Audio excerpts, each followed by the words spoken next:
Greetings from South Korea. I am Arirang News AI anchor. Here is the news making headlines today. President Lee Jae-myung says South Korea is the most reliable partner to promote Egypt's Vision 2030, the country's long-term strategy for sustainable growth. In an op-ed published Thursday in Egypt's Al-Haram newspaper, President Lee added that expanded cooperation in the economy, culture, and peace will help build a better tomorrow for both countries. In particular, he shared hopes of strengthening what he called their peace partnership for the Korean Peninsula through exchange expansion, relationship normalization, and denuclearization. The president made note of Egypt's unwavering support of peace on the peninsula. South Korea's benchmark KOSPI surged nearly 2% on Thursday, reclaiming the 4,000 points mark, fueled by NVIDIA's record-breaking earnings. The U.S. chip giant posted a record $57 billion in quarterly revenue, beating estimates by almost $2 billion, and predicted $65 billion next quarter, saying demand for AI is stronger than ever. The earnings flipped weeks of AI skepticism into optimism. As a result, Samsung Electronics jumped 4.25%, SK Hynix rose 1.6%, while Japanese and American stocks also rises. Investors have now turned to the U.S. Fed, where market analysts see a 70% chance of no rate cut in December. South Korea saw auto exports slip in October, as a shorter working month due to the Chuseok holiday and U.S. tariffs weighed on outbound shipments.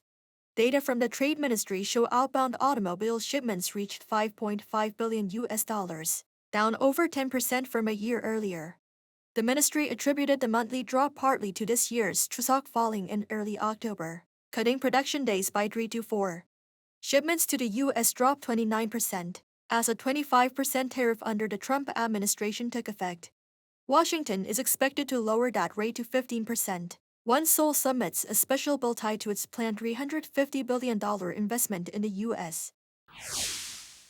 According to the Ministry of Data and Statistics, the career break rate for married women between the ages of 15 and 54, and living with children under the age of 18, has dropped to a record low.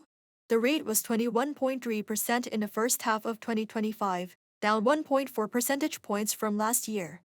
The number 885,000 recorded is the lowest since records began in 2014.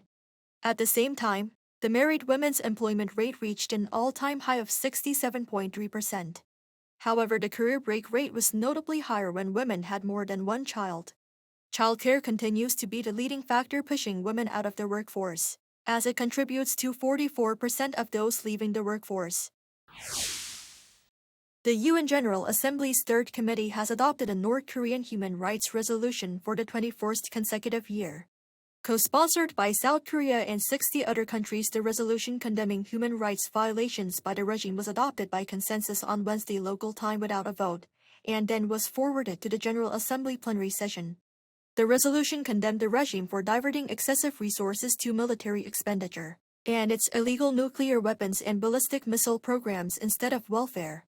South Korea's foreign ministry said it will cooperate with the international community to ensure that the human rights of North Korean residents can be genuinely improved. That is all from me today. Thank you for watching.